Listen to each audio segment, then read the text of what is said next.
what do you think happened to the towers? Well, if you want to, keep people arguing around about theories, and if somebody doesn't have a theory, somebody assigns them one. And if you want to bring out the truth, and somebody doesn't want it to come out, what's the best way to cover up irrefutable evidence? Okay. You call it a theory. And then you mutate it some, and then, she talks about space beams, or she talks about hurricane powering the space beams. They have various things that get propagated around the internet. Pretty soon, people don't read my book, and they don't even know what's in it. But they go that route. What my book really is designed to do is to train people or retrain them. May I show the book so the audience knows? The book is titled, Where Did the Towers Go? Okay? Yep. And it's very thorough, very detailed. So, it's empirical evidence. Right, empirical evidence. So maybe walk through, what you think happened there. Just assume no one's heard you lecture on this before.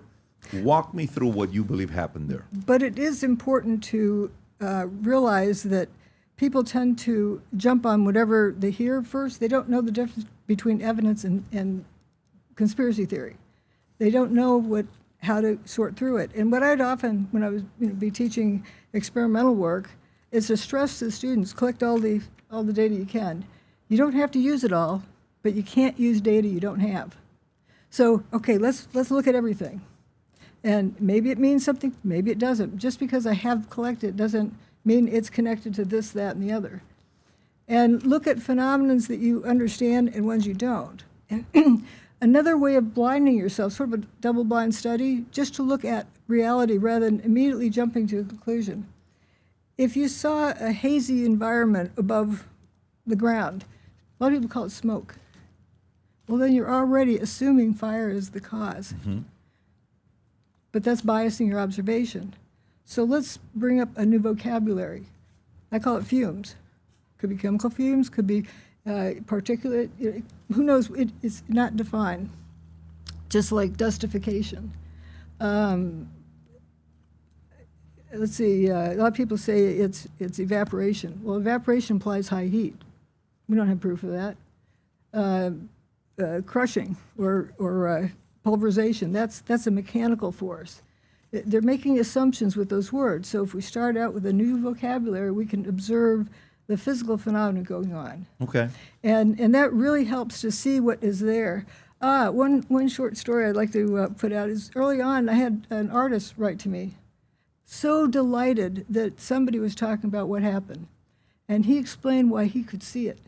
He said in art class, the teacher taught him this discipline of seeing what's there by having like a wooden shelf where you couldn't see your hands, and drawing under that wooden shelf, draw what's over there. But you can't see your hands, so you have to look at the image and what distance do I pick up the pencil and put it back down? So you see the relationship of everything in the picture instead of just assuming what's. And I thought that was brilliant. It's a neat discipline. So to be able to do that with making observations, that's why I come up with this vocabulary. Like Cheetos, tortilla chips. You aren't going to confuse the debris with food, but it Can we do this? Because I want to organize you. Is what I want to do, because when you're a genius like you, your brain is all over the place. My job is to try to deliver your message to a sixth grader, where they walk away, and you're speaking right now so far as if you're speaking to your own audience. So don't worry about the audience. Don't even look at your notes. I want to get the information from you. Don't look at your notes. I want you to be with me. You're speaking to a regular audience that's not out of your community. Yep. These are regular people like me. They don't have the degrees. They haven't gone and done the applying your expertise in material science, image analysis, and infometry to a forensic study of over 40,000 images, hundreds of video clips, a large volume of witness testimony, analysis of dust samples, seismic data, and the analysis of other environmental evidence painting to the destruction of the World Trade Center complex. People haven't done that. The average person hasn't gone and filed a suit against the NIST contractors, right? We're alleging scientific fraud in the World Trade Center investigation. Later on, the case was dismissed, but the Second Circuit affirmed, and the U.S. Supreme Court docket shows your petition, which is the number 09/-548. The average person hasn't gone that far to find the truth. What I want you to do is maybe walk us through simply. 9/11 World Trade Center happens, okay? a person like yourself, where your background is in what you do, what was your initial reaction? When did you become curious to want to investigate your own thing? And what were some of the things that happened afterwards? Okay, thanks. The thing that I'm trying to emphasize is most people, when they see something, they may not see what's really there. How do you get yourself to see what is really there? Can you stay with me and just stay with me? Just do me a favor. Yeah, that's what this is about, I understand is that. What I seeing want what's in you the picture. I get that. What I'm saying to you is, you're speaking to a regular audience, Dr. Judy. I want you to think, I just asked you, 9/11 happened, 2001. The world says, oh my God, weapons of mass destruction were attacked, George Bush, we're going, I'm going to join the military, right? Okay. What was the first reaction you had when you saw World Trade Center happen? What was your first reaction from your lens, how you view it? This doesn't make sense. I was in the faculty conference room. They were showing this video on the TV set. Yep. I looked at it and went, you know, they called it a collapse, and I'm thinking, what does a collapse look like? Well, it's kind of like an avalanche. You know, this part gets going, and it gets this part going, and more, and pretty soon the whole thing's going. It doesn't go 1, 2, 3, poof. This didn't look like a collapse. It's squirting up and out. It looks more like a drinking fountain, you know, bubbler. And I looked around the faculty conference room and kind of like, you guys aren't buying this. What kind of a wacko did we hire? That was a very weird feeling. Am I insane, or is the rest of the world insane? So this is what you're telling. This is what all of us saw. Yep. And you can follow some of those pieces coming down, and they dissolve before they hit the ground.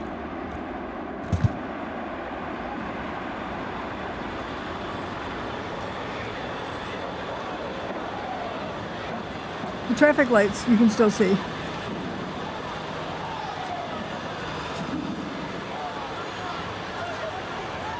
Can you go from the beginning, Rob, the first 10 seconds?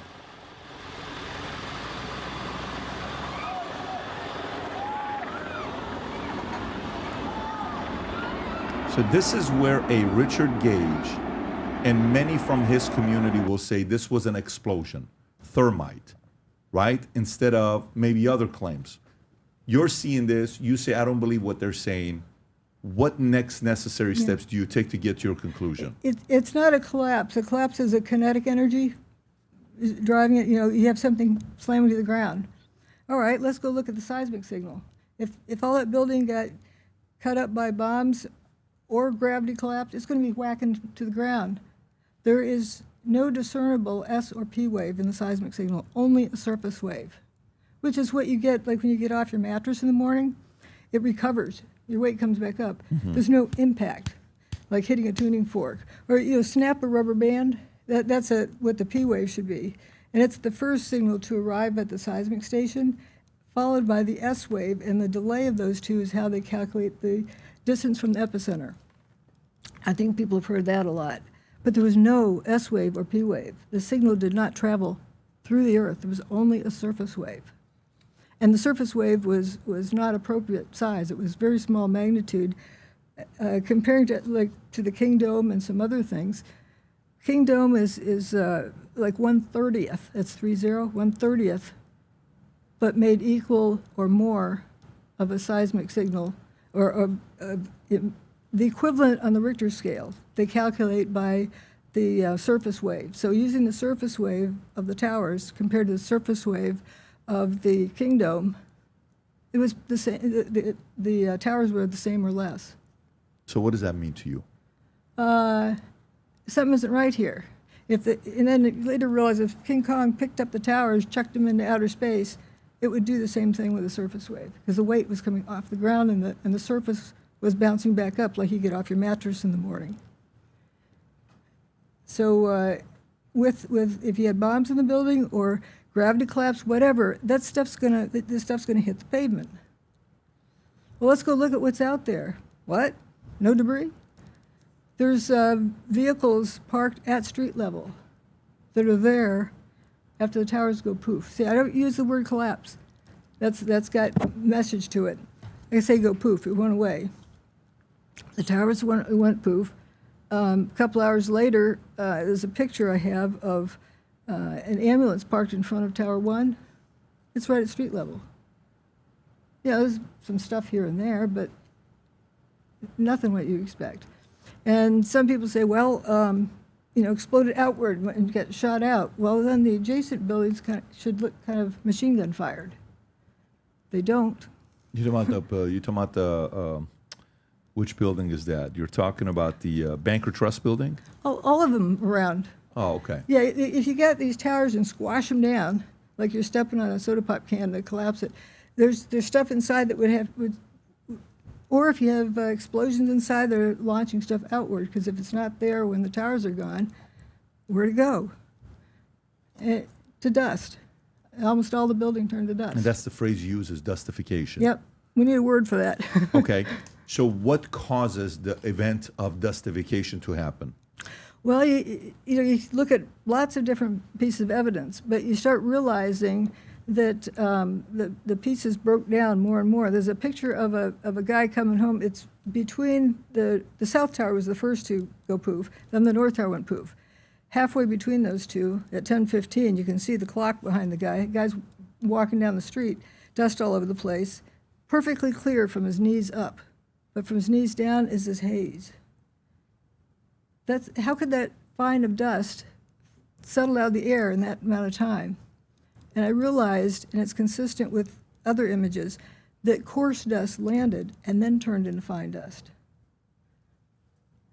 Okay.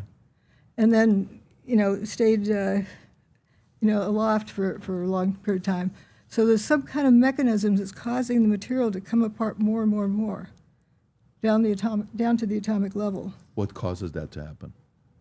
Well, let's first look at just the evidence. It's hard to jump from there to the conclusion, and you start looking at more and more things. And what I have in here is evidence, direct evidence and parallel evidence. The parallel evidence is like a tornado. Let's look at what tornadoes do. My favorite picture is this one, or video, is this tornado in Texas about 10 years ago. The roof has gone off his house. But the top floor, the computer paper is neatly stacked up, untouched big screen television. How does that happen? It wasn't wind that did that.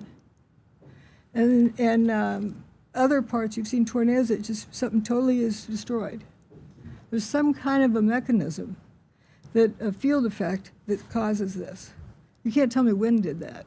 Nowadays, more than ever, the brand you wear reflects and represents who you are. So for us, if you wear a Future Looks Bright hat or a Valuetainment gear, you're telling the world, I'm optimistic, I'm excited about what's going to be happening, but you're a free thinker, you question things, you like debate. And by the way, last year, 120,000 people got a piece of Future Looks Bright gear with Valuetainment. We have so many new things. The cufflinks are here. New Future Looks Bright. This is my favorite, the green one. Just yesterday, somebody placed an order for 100 of these. If you watch the PBD podcast, you got a bunch to choose from. White ones, black ones. If you smoke cigars and you come to our cigar lounge, we have this high quality lighter cutter and a holder for the cigars. We got sweaters with the Valuetainment logo on it. We got mugs. We got a bunch of different things. But if you believe the future looks bright, if you follow our content and what we represent with Valuetainment, with PBD Podcast, go to vtmerch.com. And by the way, if you order right now, there's going to be a special VT gift inside just for you. So again, go to vtmerch.com, place your order, tell the world that you believe the future looks bright. If you enjoyed this video, you want to watch more videos like this, click here. And if you want to watch the entire podcast, click here.